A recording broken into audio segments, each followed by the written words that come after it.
ఇటు హైదరాబాద్ మైహోం భూజాలో వైకుంఠ ఏకాదశి వేడుకలు ఘనంగా జరుగుతున్నాయి. ఏకాదశి పర్వదినం సందర్భంగా ఉత్తర ద్వార దర్శనం చేసుకుంటున్నారు స్వామివారిని భక్తులంతా.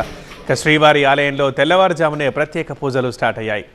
మరికొద్దిసేపట్లో మైహోం భూజాలో వెంకటేశ్వర స్వామిని దర్శించుకోనున్నారు My Home group chairman Jupally Rameshwar Rao.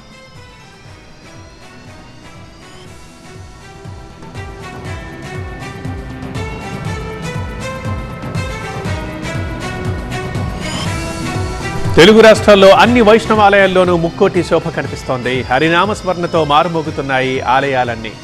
ఉత్తర ద్వార దర్శనం కోసం పోటెత్తుతున్నారు భక్తులు.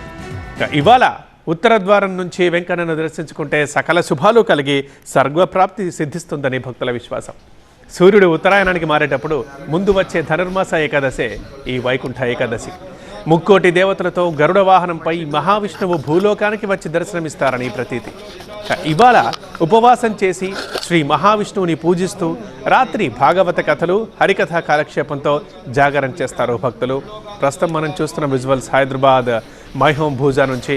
అక్కడ వైకుంఠ ఏకాదశి వేడుకలు ఘనంగా జరుగుతున్నాయి.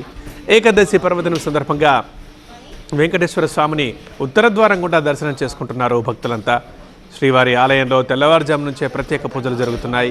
మరికొద్దిసేపట్లో మైహోం భూజాలో వెంకటేశ్వర స్వామిని దర్శించుకొని పోతున్నారు My Home group chairman Jupally Rameshwar Rao.